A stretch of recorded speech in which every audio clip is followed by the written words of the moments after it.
ஜெய் வாராகி. என் அன்பு குழந்தையே, நடந்து முடிந்த விஷயத்தை எத்தனை நாள்தான் நீயும் ஞாபகம் வைத்துக்கொண்டே இருப்பாய்? நடந்து முடிந்து விட்டது.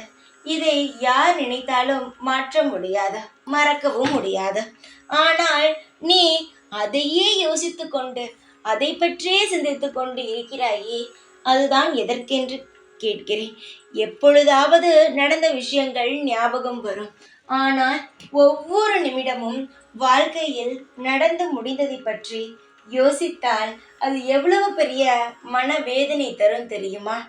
எதையும் நடந்ததை பற்றி யோசிக்க வேண்டாம். நடந்து முடிந்ததை பற்றி நினைக்க கூடாது. நடக்கப் போவதை மட்டுமே நினைக்க வேண்டும். நடக்கப் போவதை சரியாக அமைத்து கொள்ளுங்கள். இதுதான் ஒரே வழி. நடந்ததை பற்றி யோசித்தால் மாறாது, எதையும் மாற்றவும் முடியாது. நீ எல்லா விஷயத்திலும் எப்பொழுதும் சுதாரிப்பாகத்தான் இருப்பாய்.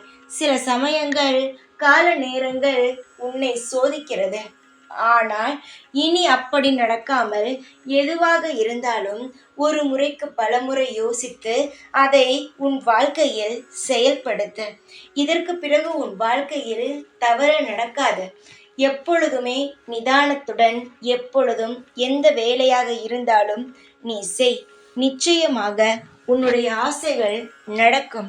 இதற்கு முன்பு தோற்று போனதையோ, உன்னுடைய வாழ்க்கையில் இழந்ததையோ, அசிங்கப்பட்டதையோ நினைத்து குழம்பாமல், நீ எப்பொழுதும் நடக்கப் போவதையும் நீ செய்ய போவதையும் மட்டுமே ஞாபகத்தில் வைத்து நல்ல முறையில் வாழ்க்கையை நடக்க பழகிக்கொள்.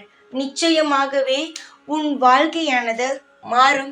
நல்ல முறையில் உன் வாழ்க்கை தலை நிமிரும். எப்பொழுதும் உன் கூடவே இருப்பேன். இந்த வாராகி நான். ஜெய் வாராகி.